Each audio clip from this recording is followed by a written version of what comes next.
plataforma. Toma el control. Libero la gloria de Dios en el nombre de Yeshua sobre todo lo que se haga este día. Bien, la mayoría de los judíos que creen en Jesús han tenido encuentros sobrenaturales importantes con él. Esto es lo que le sucedió a mi invitado, el rabino Kirk Schneider. Quiero saber cómo pasó de ser un amable luchador judío exitoso en la secundaria, viviendo en una comunidad que era 90% judía y todo su mundo era judío, a convertirse en un audaz portavoz de Jesús. ¿Cómo sucedió eso? Bueno, la lucha se volvió mi identidad. Comencé a luchar en 7º grado y cada año que pasaba me especializaba más y más, hasta el punto de ser un atleta profesional. Entrenaba todo el año. Tenía una meta. Era muy disciplinado, al punto en el que sentí que no había nadie a quien no pudiera vencer. Me sentía tan seguro, poderoso y controlado en ese entorno. Incluso obtuve una beca para luchar en la universidad, pero lo que sucedió fue que cuando salí de esa lona, después de mi última pelea en la secundaria, Sid, justo así de rápido, en cuanto salí de esa lona, fue como si ya no supiera quién era, porque me di cuenta que adelante en mi vida la lucha no significaría nada. Yo era el hijo mayor, a punto de dejar el hogar, viviría solo, iría a la universidad, y la lucha ya no era una realidad, ya no sería parte de mi mundo, y perdí mi identidad. Ya no tenía un propósito. Tuve miedo al darme cuenta de que ya no tenía control y que había fuerzas en el universo más poderosas como la muerte, y caí en una espiral. Cuando fui a la Universidad de Tampa, el primer año pasé tanto tiempo durmiendo en mi dormitorio, buscando escapar del tormento que sentía y no sabía qué hacer. Literalmente sentía al diablo riéndose de mí, casi poseyéndome, haciéndome burlar de mí mismo. Aunque no tenía formación teológica formal sobre un diablo, podía sentirlo. Estaba muy perdido buscando respuestas. Eventualmente abandoné la universidad, pensando que si ganaba mucho dinero, me sentiría un poco mejor. Sabía que el dinero no era la respuesta, pues crecí en un vecindario de ricos, pero no sabía qué hacer. Pensé que eso ayudaría un poco. Y estaba en proceso de intentar armar este proyecto empresarial. Y alguien me dio un libro. En realidad, lo que sucedió fue que yo trabajaba como gerente de ventas para una compañía de enciclopedias. Y un día conocí a otro gerente de ventas. Me habló de un libro que leía, llamado Autobiografía de un Yogi, acerca de un gurú de la India que supuestamente podía levitar del suelo. Y Sid, en realidad me pareció fascinante. Pensé, imagina la dicha que sentirías levitando del suelo. Así que salí y compré el libro. El primer libro que compré en mi vida con mi dinero. Y a la mitad del libro fui a dormir una noche. Bien, nunca oí nada sobre Jesús al crecer. Para mí él estaba tan lejos como el hombre en la luna. Pero esa noche, mientras leía el libro de la nueva era, me quedé dormido. En 1978, una noche de agosto, nunca he consumido LSD, solo para aclarar el punto. Me despierto de mi sueño en medio de la noche y entro en lo que describo como un estado de conciencia plena. De repente soy consciente de que ya no duermo, estoy alerta y decía, ¿qué sucede? Soy consciente de que estoy consciente. Y en ese estado, en un instante, tuve una visión en la noche, a color. Jesús apareció en la cruz. Vi el terreno en el que estaba clavada la cruz. Había personas en la distancia viendo cómo era crucificado, y entonces un rayo de luz roja atravesó el cielo, incluso por encima del azul. Un rayo de luz roja así de gruesa descendió sobre la cabeza de Jesús.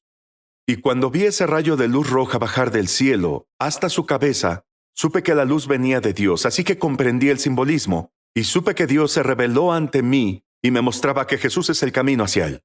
Muy bien, entonces tú tienes esta revelación de Jesús y regresas a casa para decirle la buena noticia a tus padres. Sí. ¿Cómo te fue con eso? Sí, señor. En realidad vivía en casa de mis padres al momento, pero me levanté en la mañana y les conté lo que pasó. Estaba emocionado, pues no tenía idea de la reacción que obtendría. Como dije, Jesús no se mencionaba en mi hogar. Estaba emocionado y tenía esperanza. Y ellos no reaccionaron mucho durante unos días. Pero luego comencé a contarle a todos sobre eso y conocí a muchas personas.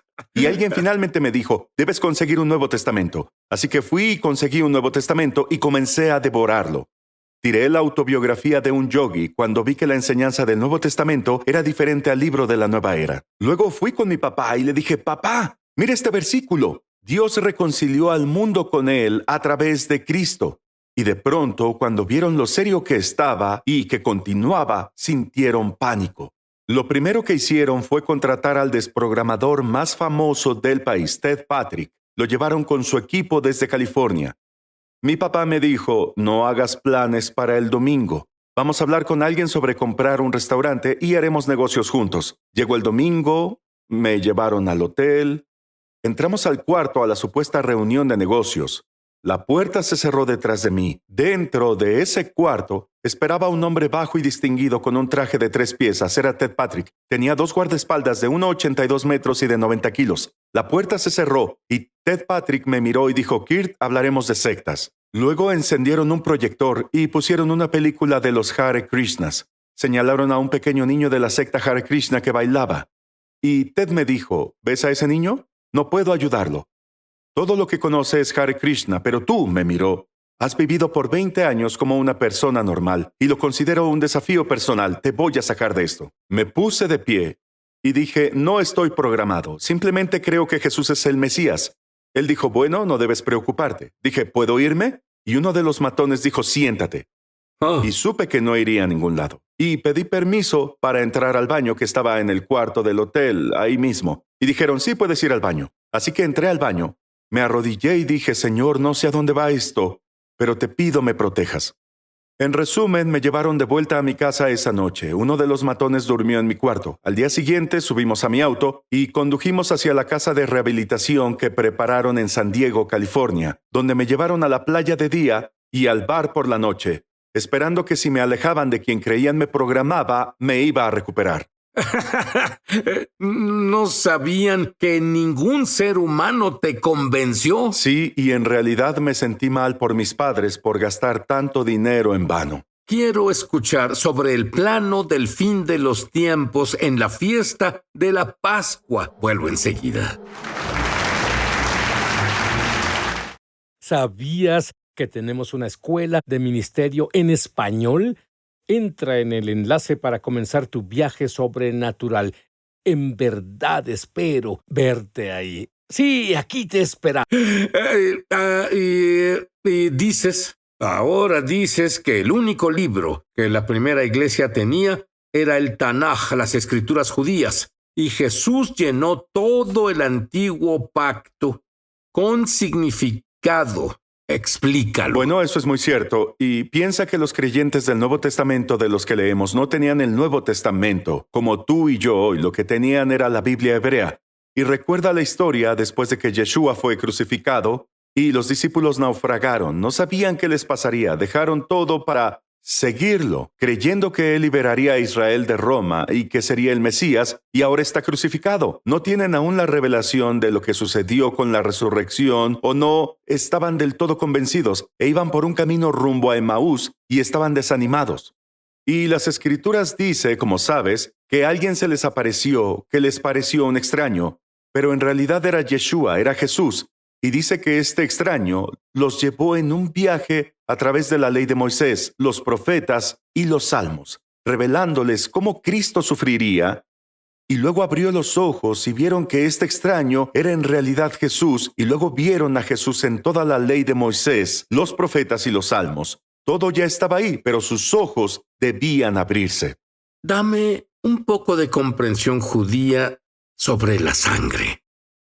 La sangre de Yeshua es tan... No hay palabras que pueda decir para expresar la profundidad del poder de la sangre de Jesús. Es lo que diferencia de cualquier camino espiritual hacia Dios.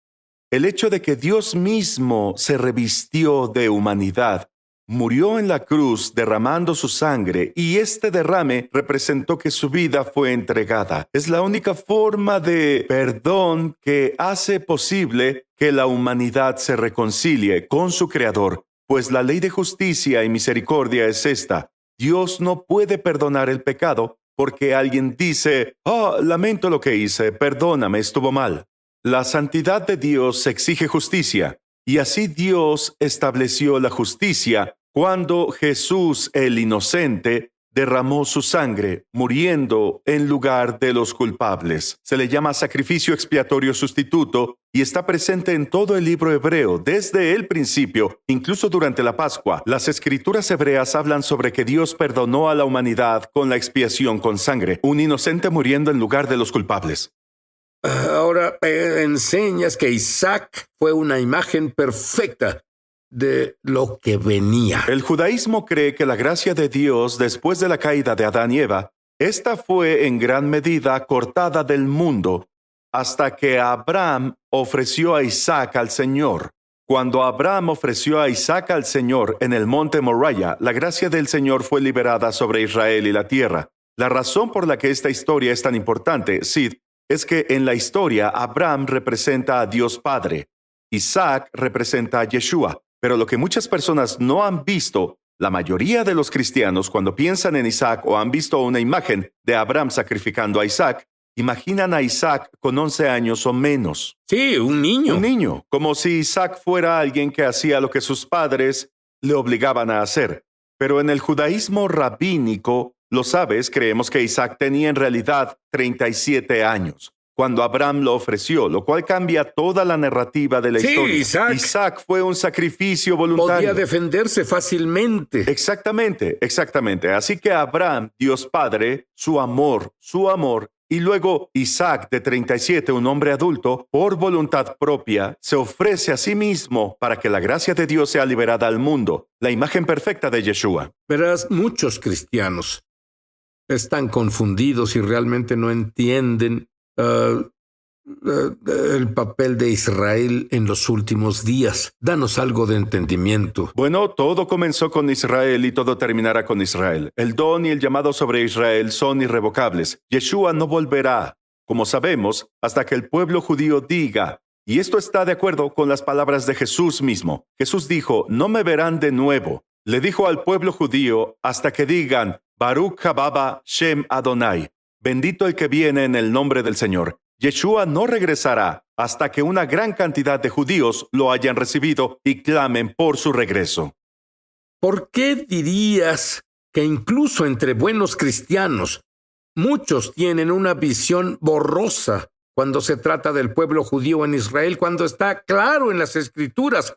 Yo podría hablar, y tú también, por siempre desde las Escrituras sobre el plan de Dios para el judío y el gentil en la última etapa, la nueva humanidad unificada. ¿Por qué la confusión? Creo que son varias razones. Creo que al difundirse el evangelio y los creyentes judíos comenzaron a ser excomulgados de las sinagogas, como Jesús predijo que los expulsarían de las sinagogas, y envió a Pablo con los gentiles, pues la mayoría de los judíos no recibían el mensaje de Yeshua. Al final lo que sucedió fue que el evangelio se extendió entre los gentiles. Ellos no comprendían las escrituras hebreas ni el papel del pueblo judío. Esa es una de las razones por la que los gentiles ignoran la importancia y el papel del judío en el plan de redención de Dios. Personalmente creo, Sid, que a los pastores les resulta amenazante. Creo que los pastores no quieren dar a Israel el lugar que le corresponde, pues de alguna manera se sienten menos importantes y por eso no se enseña. Y también creo que es justo decir que a muchos pastores no les fue enseñado, por eso no saben enseñarlo. Como resultado de estas tres cosas, gran parte de la iglesia no se ha educado sobre la importancia del papel del pueblo judío. Bien, explícame un poco del plan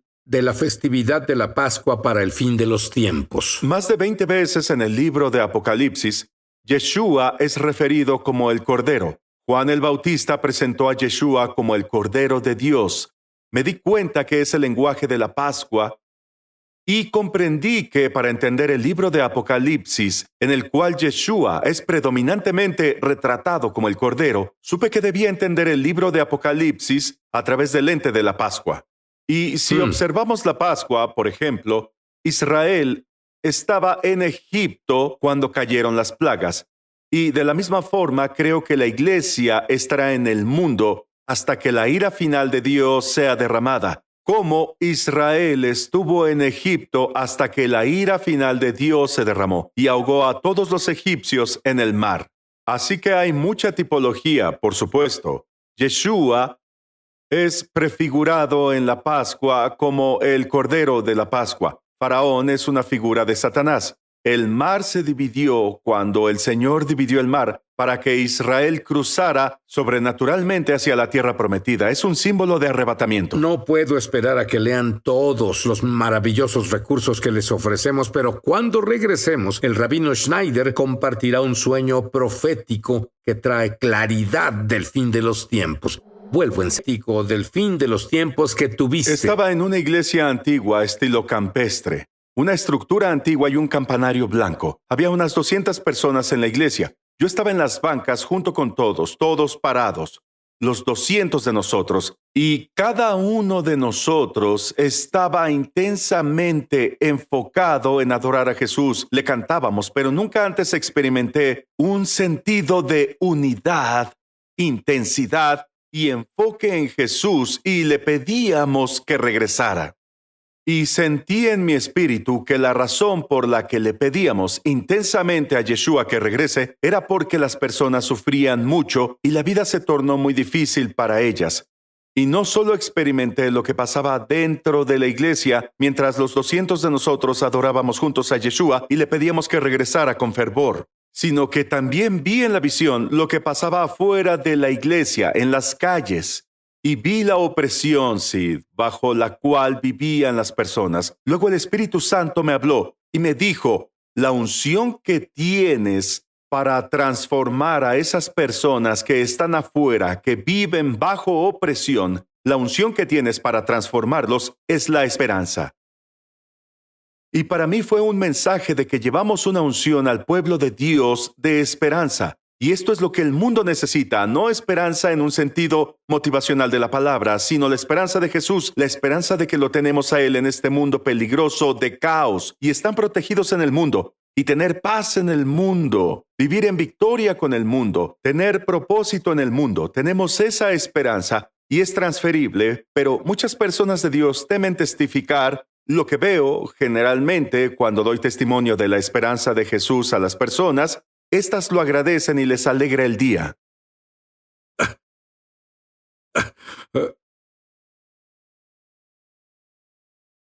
Ese es el himno nacional de Israel, Hatikva, Amén. la esperanza.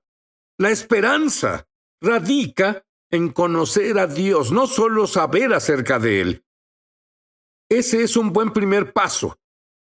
Pero conocerlo por conocimiento experiencial, al igual que Abraham, Isaac, Jacob y David, conocieron a Dios. Amén.